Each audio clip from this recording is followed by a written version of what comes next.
Shalom, Assalamualaikum warahmatullahi wabarakatuh. Selamat pagi, siang, sore untuk kita semua.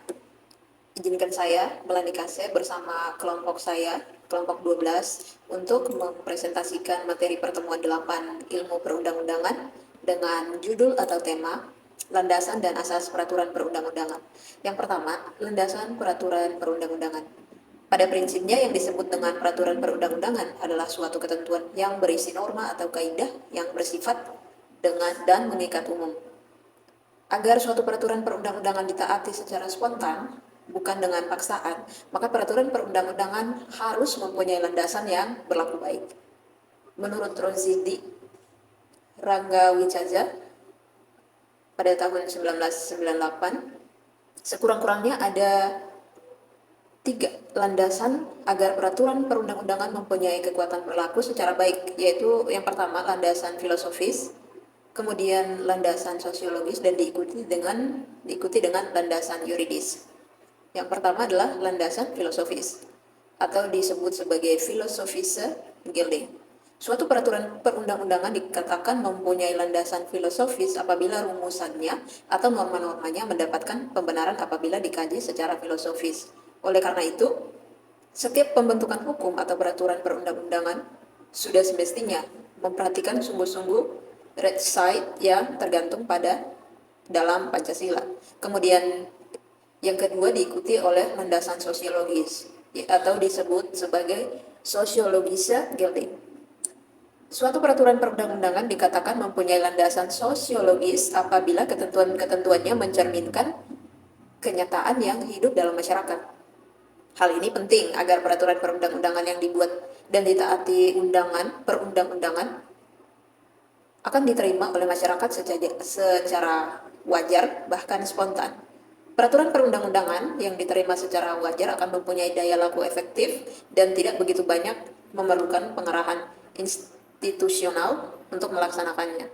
Nah, berkaitan dengan hal ini, Sojono Sekanto dan Purwadi Purbacakara bagaimana pada 1992 mengemukakan landasan teoritis sebagai dasar sosiologis. Berlakunya suatu kaidah hukum yaitu dengan teori kekuasaan atau match teori. Secara sosiologis, kaidah hukum berlaku karena paksaan penguasa, terlepas diterima atau tidak diterimanya oleh masyarakat. Kemudian teori pengakuan anerkenon teori, kaidah hukum berlaku berdasarkan penerimaan dari masyarakat tempat hukum itu berlaku. Namun demikian, tidak berarti apa yang ada pada suatu saat dan dalam suatu masyarakat akan menjadi nilai kehidupan selanjutnya. Produk peraturan perundang-undangan tidak sekedar merekam keadaan seketika atau moment opname. Bagaimana pada 1992. Yang ketiga adalah landasan yuridis atau disebut sebagai juridische Gilding. Suatu peraturan perundang-undangan dikatakan mempunyai landasan yuridis apabila ia mempunyai dasar hukum atau legislatif atau legalitas, terutama pada peraturan perundang-undangan yang lebih tinggi, sehingga peraturan perundang-undangan itu lahir keharusan adanya kewenangan dari pembuat peraturan perundang-undangan. Setiap peraturan perundang-undangan harus dibuat oleh badan atau pejabat yang berwenang. Kalau tidak, peraturan perundang-undangan itu batal demi hukum. Van Rechtswegenitik dianggap tidak pernah ada dan segala akibatnya batal demi hukum. Misalnya pada pasal 20 ayat 1 dan ayat 2 Undang-Undang Dasar Negara Republik Indonesia tahun 1945 menegaskan bahwa DPR memegang kekuasaan membentuk undang-undang dan setiap RUU dibahas oleh DPR dan Presiden untuk mendapatkan persetujuan bersama. Nah, keharusan adanya kesesuaian bentuk atau jenis peraturan perundang-undangan dengan materi yang diatur, terutama kalau diperintahkan oleh peraturan perundang-undangan yang lebih tinggi atau sederajat.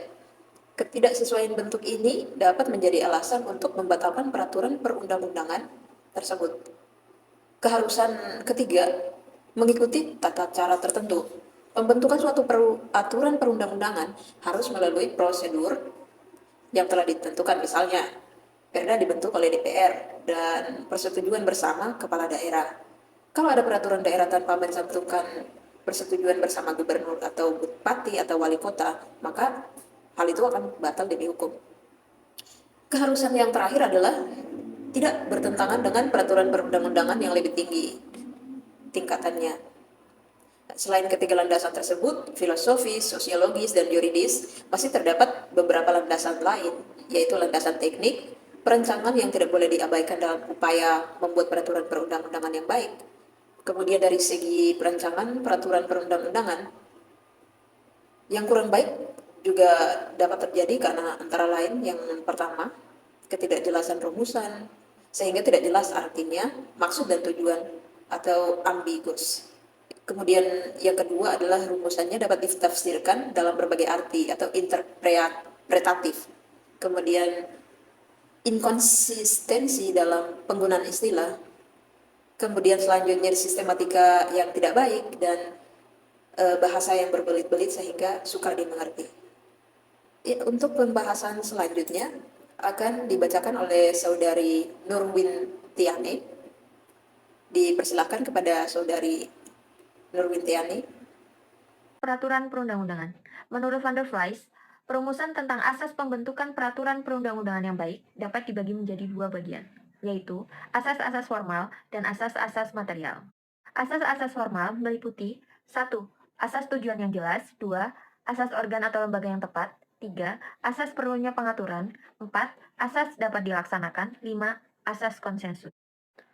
Lalu asas-asas material meliputi asas tentang terminologi dan sistematika yang benar, asas tentang dapat dikenali, asas tentang perlakuan yang sama di dalam hukum, asas kepastian hukum, asas pelaksanaan hukum sesuai dengan keadaan individual. Smith Atamimi cenderung untuk membagi asas-asas pembentukan peraturan perundang-undangan yang patut ke dalam asas-asas formal yang meliputi 1. Tujuan yang jelas, 2. Asas perlunya pengaturan, 3. Asas organ atau lembaga yang tepat, 4. Asas materi muatan yang tepat, 5. Asas dapat dilaksanakan, 6. Asas dapat dikenali. Sedangkan untuk asas-asas material meliputi 1. Asas sesuai dengan cita hukum Indonesia dan norma fundamental negara, 2. Asas sesuai dengan dasar negara, 3. Asas sesuai dengan prinsip-prinsip negara berdasar atas hukum, 4. Asas sesuai dengan prinsip-prinsip pemerintahan berdasarkan sistem konstitusi. Nadi Purbacaraka dan Surjono Sukanto memperkenalkan 6 asas peraturan perundang-undangan. Pertama, undang-undang tidak berlaku surut. Pasal 1 ayat 1 KUH Pidana yang berbunyi sebagai berikut. Tiada peristiwa dapat dipidana kecuali atas dasar kekuatan suatu aturan perundang-undangan pidana yang telah ada sebelumnya. Arti dari asas ini adalah bahwa undang-undang hanya boleh dipergunakan terhadap peristiwa yang disebut dalam undang-undang tersebut dan terjadi setelah undang-undang itu dinyatakan berlaku. Yang kedua, undang-undang yang dibuat oleh penguasa yang lebih tinggi mempunyai kedudukan yang lebih tinggi pula. Yang ketiga yaitu undang-undang yang bersifat khusus menyampingkan undang-undang yang bersifat umum jika pembuatnya sama. Yang keempat yaitu undang-undang yang berlaku belakangan akan membatalkan undang-undang yang berlaku terdahulu. Yang dimaksudkan oleh asas ini adalah bahwa undang-undang lain yang mengatur suatu hal tertentu tidak berlaku lagi jika ada undang-undang baru yang mengatur pula hal tersebut. Akan tetapi, makna atau tujuannya berlainan atau berlawanan dengan undang-undang lama tersebut. Pembacaan selanjutnya akan dibacakan oleh Saudara Abdul Khalid. Silakan kepada Saudara Abdul Khalid. Oke, baik, untuk materi selanjutnya saya lanjutkan. Sebelumnya saya Abdul Hatim ya. Materi berikutnya yaitu asas-asas peraturan perundang-undangan. Menurut Van der Vlies, Juliandri tahun 2009, rumusan tentang asas pembentukan peraturan perundang-undangan yang baik dapat dibagi menjadi dua bagian, yaitu asas-asas formal dan asas-asas material. Asas-asas formal meliputi asas tujuan yang jelas, kemudian asas organ lembaga yang tepat, kemudian asas perlunya pengaturan, asas dapat dilaksanakan, asas konsensus. Asas-asas material meliputi asas-asas tentang terminologi dan sistematika yang benar. Dan kemudian asas tentang dapat dikenali. Selanjutnya asas tentang perlakuan sama dalam hukum. Asas kepastian hukum, asas pelaksanaan hukum sesuai keadaan individual. Selanjutnya menurut Hamid Atamimi cenderung untuk membagi asas-asas pembentukan peraturan perundangan yang patut ke dalam terdiri dari 6 asas-asas formal, yaitu asas tujuan yang jelas, asas perlunya pengaturan, asas organ lembaga yang tepat, asas materi muatan yang tepat, asas dapat dilaksanakan dan asas dapat dikenali. Asas-asas material yaitu asas sesuai dengan kitab hukum Indonesia dan norma fundamental negara, asas sesuai dengan hukum dasar negara, asas sesuai dengan prinsip-prinsip negara berdasar atas hukum, asas sesuai dengan prinsip-prinsip pemerintahan berdasar sistem konstitusi. Purnadi Purbacaraka dan Surjono Sukanto memperkenalkan 6 asas perundang-undangan, yaitu undang-undang tidak berlaku surut. Asas ini dapat dibaca dalam pasal 3 ya. Algemeen Verbalingen van Wetgeving, yang terjemahannya sebagai bunyi berikut: undang-undang hanya mengikat untuk masa yang akan datang dan tidak mempunyai kekuatan yang berlaku surut. Pasal 1 ayat 1 KUHP pidana yang berbunyi sebagai berikut: tiada peristiwa dapat dipidana kecuali atas dasar kekuatan suatu aturan perundang-undangan pidana yang telah ada sebelumnya. Arti dari asas ini adalah bahwa undang-undang hanya boleh dipergunakan terhadap peristiwa yang disebut dalam undang-undang tersebut dan terjadi setelah undang-undang itu dinyatakan berlaku. Yang kedua, undang-undang yang dibuat oleh penguasa yang lebih tinggi mempunyai kedudukan yang lebih tinggi pula, atau bisa kita sebut leg superior derogat legi inferiori. Yang ketiga, undang-undang yang bersifat khusus menyampingkan undang-undang yang bersifat umum. Jika pembuatnya sama, leg specialis derogat leg generalis. Maksud dari mana ini adalah terhadap peristiwa khusus wajib diberlakukan undang-undang yang menyebut peristiwa tersebut. Walaupun untuk peristiwa khususnya dapat pula diberlakukan undang-undang yang menyebut peristiwa yang lebih luas atau lebih umum yang dapat juga mencakup peristiwa khusus tersebut. Kemudian yang keempat, undang-undang yang berlaku belakangan membatalkan undang-undang yang berlaku terdahulu. Yang dimaksud oleh asas ini adalah mengatur suatu hal tertentu tidak berlaku lagi jika ada undang-undang yang baru yang mengatur pula hal tersebut, akan tetapi makna dan tujuannya berlainan atau berlawanan dengan undang-undang yang lama. Oke, sekian dari saya. Selanjutnya dilanjutkan oleh teman saya. Terima kasih. Sekian dari kelompok kami, yaitu kelompok 12.